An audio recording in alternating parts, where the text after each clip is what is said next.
también fue de ejecución penal, que bueno, va a proceder a desarrollar todo el tema de la pérdida de la vida. Así que bueno, vamos a darle la palabra al doctor. Sí.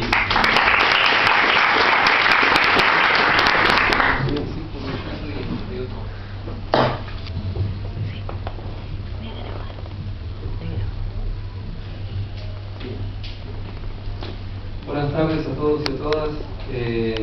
Disculpen la demora, les pido perdón por la desprolijidad y sobre todo a los que no recibo la palabra. Pero hoy es el día 30, el último día del turno, y así que hago las corridas como debe ser. Después de discusión tiene que andar así, luego con gusto al menos. Si ustedes me permiten, yo soy de confiarme en la espontaneidad y la imprevisión, y esta vez he pretendido por lo menos leer algunas cosas, así que les pido tolerancia y paciencia.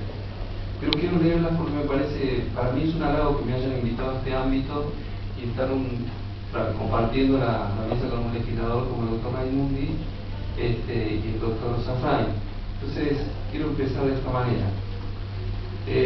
Vengo y he aceptado concurrir a esta invitación porque actuales alumnos y exalumnos forman parte de esta esencial discusión y debate.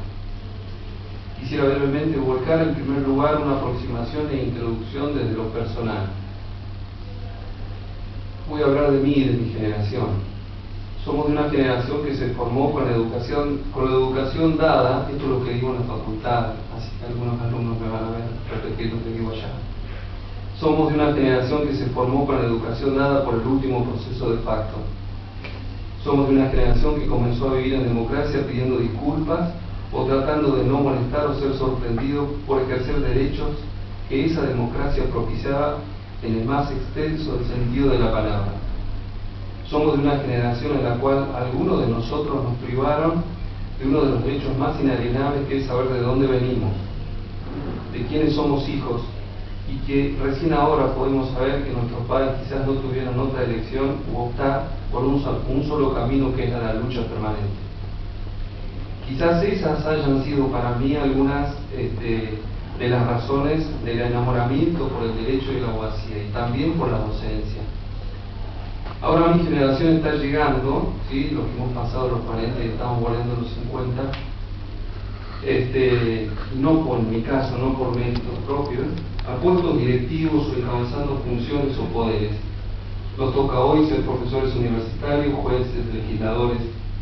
Quizás solo el tiempo nos ha dado la posibilidad de haber transitado momentos y pareceres para poder ahora llevar a cabo aquel ideal propio que siempre quisimos construir desde la imaginación y desde lo posible. Es en esa perspectiva que debemos ver dónde estamos y en qué contexto político y social nos toca vivir, sin perder la memoria de todo nuestro camino. Cada uno a esta altura de la vida ya es conocido por lo que hace, lo que pretende y a lo que aspira. Ahí es donde esencialmente debemos pensar cada situación que implica nuestra vida social, profesional, política e ideológica. Siendo conscientes de ellos es que podemos afirmar que las posturas idealistas, utópicas de cambio y transformación nos mantienen jóvenes, vivos y en constante superación en lo que hacemos. Siendo consciente de ellos,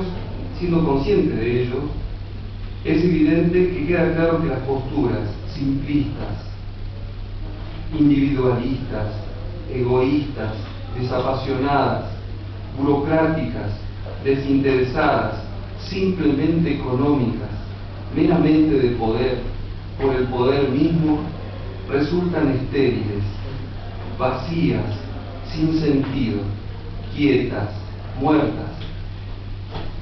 Por el contrario, el intercambio, esto que está pasando acá, el intercambio, la discusión, el diálogo, el disenso, la participación, la inclusión, la no discriminación, el trato humano y el reconocimiento del otro y de los demás, la solidaridad, la conciencia y la libertad de postura ética firmemente adoptada, es lo que nos permite alcanzar trascender en los problemas de todos sin dejar a nadie afuera.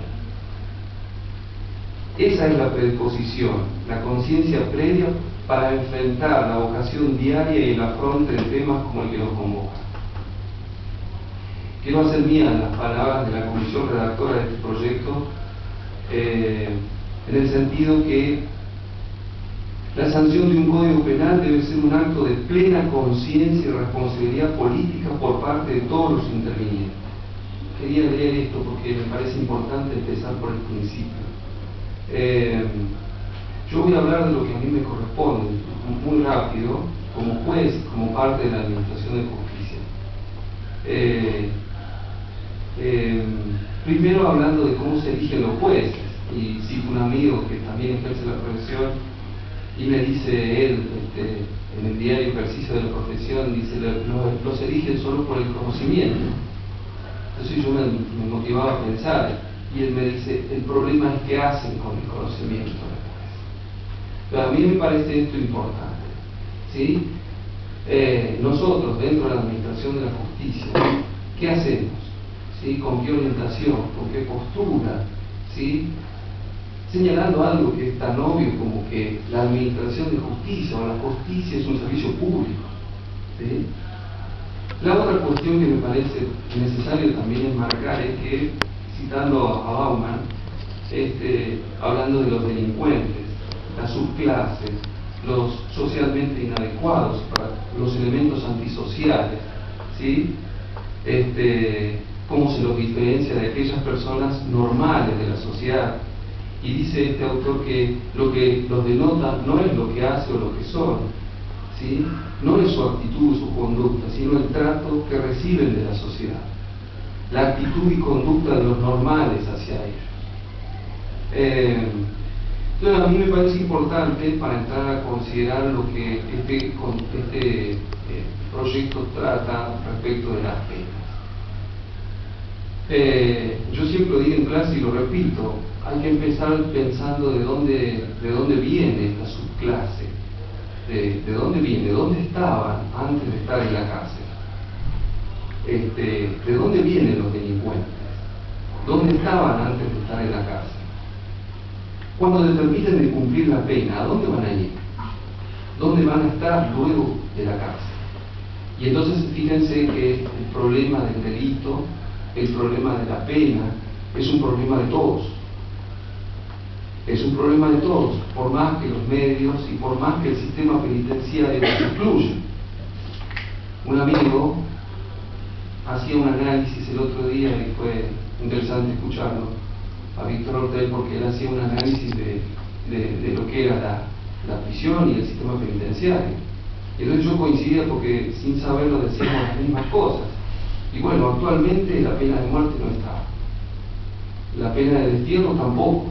Y entonces, ¿qué hacemos con esta clase o la subclase? Los prisionizamos. El tema que vemos que es un problema de todos. Y en este contexto aparece, trato de unir las dos cuestiones. No es entonces un problema de que cumple la pena, de alguien distinto a mí, de que está allá. Yo no, que está atrás de la reja delincuente, no yo. Entonces, aparece la figura del juez, aparece, fíjense, yo tengo algunas cuestiones para valorar el proyecto y algunas cosas para resignificar, pero por lo poco que escuché del doctor Raimundi, esto es evidentemente, ya se los digo, esto es un adelanto, esto es adelantar 100 años, ¿sí? Ordenar, actualizar, pero sobre todo, fíjense, sobre todo, y esto es una cuestión que muchos se olvidan, yo dije, no hay pena de muerte, no hay pena de destierro, porque hay una constitución, ¿sí? Y nosotros los juristas y los que formamos parte de la Administración de Justicia debemos saber que aún en el Código Viejo es nuestra obligación llevar adelante la Constitución de la Nación. Y es nuestra obligación llevar adelante los pactos y los tratados internacionales a los que suscribió el Estado argentino. ¿Está? Y en ese contexto es que este adelanto viene a ser un adelanto y trae en sí mismo una virtud. Y es una pena que se niegue la discusión. ¿Sí? Entonces, en ese contexto.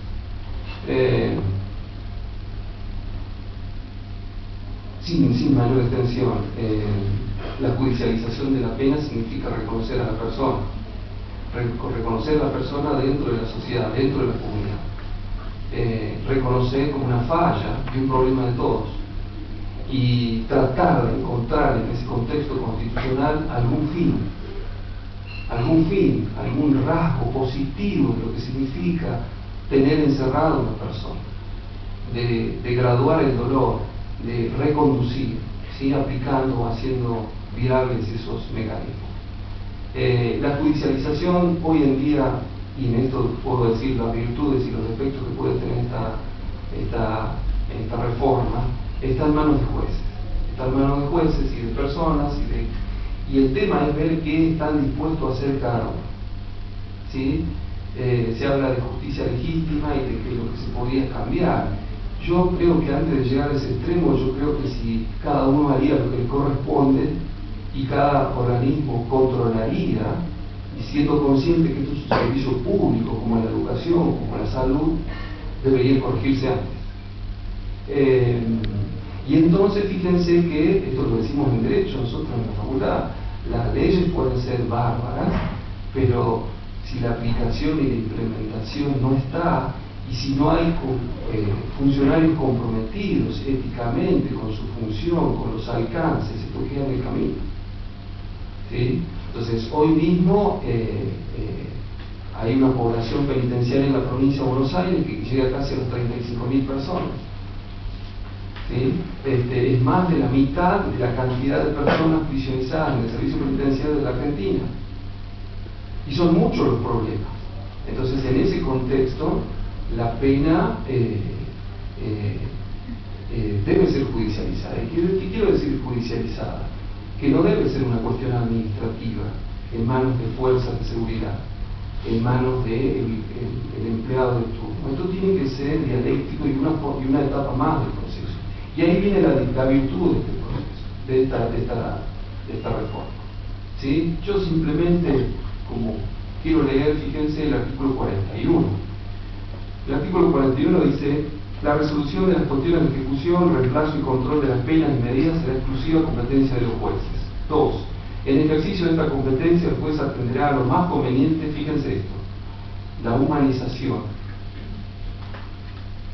El juez atenderá a lo más conveniente para a. evitar o reducir cualquier eventual efecto negativo de la pena.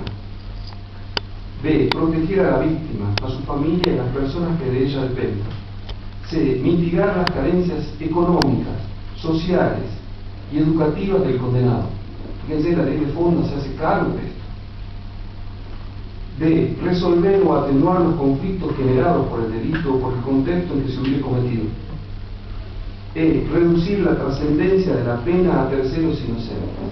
Esto hoy se puede hacer y es obligación de los funcionarios hacerlo, tanto del Ministerio Público Fiscal, de la Defensa como de la Administración de Justicia, ¿sí? Con la aplicación e implementación de los pactos y tratados, decía antes. Sí, podría coincidir con otro expositor que puede escuchar que esto hay que ver cómo se implementa. Es decir, qué pasa con el patronato deliberados, cómo las medidas, es decir, se establecer otro tipo de pena, que hoy nosotros lo podemos hacer, y de hecho lo hacemos nosotros, con el contacto directo con el detenido, con no traer detenidos de las cárceles, porque el servicio penitenciario hoy en día, mover a los presos significa violar los derechos humanos, ¿sí? Que los jueces vayan a las cárceles, que los defensores vayan a las cárceles, que los fiscales vayan a las cárceles. Entonces, me parece importante esto, ¿sí? Enmarcar. La implementación, sí, la novedad es que ahora se puede imponer una pena a personas jurídicas. Eso va a ser un desafío como juez de ejecución, ¿no? Es decir, esto es lo interesante para mí como juez de ejecución, en línea con lo que decía el doctor Raimundo. Esto es: ¿a dónde están los delitos? ¿Cuáles son los valores, ¿sí? Que la Constitución pone como principios, como valores en el Estado de Derecho argentino? Yo creo que esto es un problema de todos, es una cuestión de conciencia individual. Las penas, podemos analizar, y estoy abierto a preguntas de cómo ocurre la pena hoy, pero creo que el gran desafío de todos es dar el cambio de paradigma. El cambio de paradigma significa tener a la etapa de ejecución como un nuevo, o como una nueva, no, sino como una etapa más dentro del proceso penal, donde el condenado tiene garantías, donde es asistido de forma inmediata por una defensa siempre, donde no está a merced del poder administrativo, donde siempre va a recibir o va a estar cercano al poder jurisdiccional, y el único responsable de su situación no es el poder ejecutivo, sino el juez de ejecución, lo cual no significa reemplazar al poder ejecutivo o al poder administrador, sino que guiar y controlar la verificación de derechos humanos, que la dialéctica del proceso siga en cuanto a peticiones del defensor, de control de la actividad penitenciaria, y sobre todo el trato humano. La ejecución debe ir mucho más allá, ¿sí? La judicialización tiene que encargarse de estos puntos, que ya, fíjense que hoy mismo están en los pactos que explícitamente lo dice la ley. No me voy, porque llegué tarde, no me voy a extender más de esto, pero sí quedo abierto a preguntas puntuales que puedan ser de su interés. Gracias.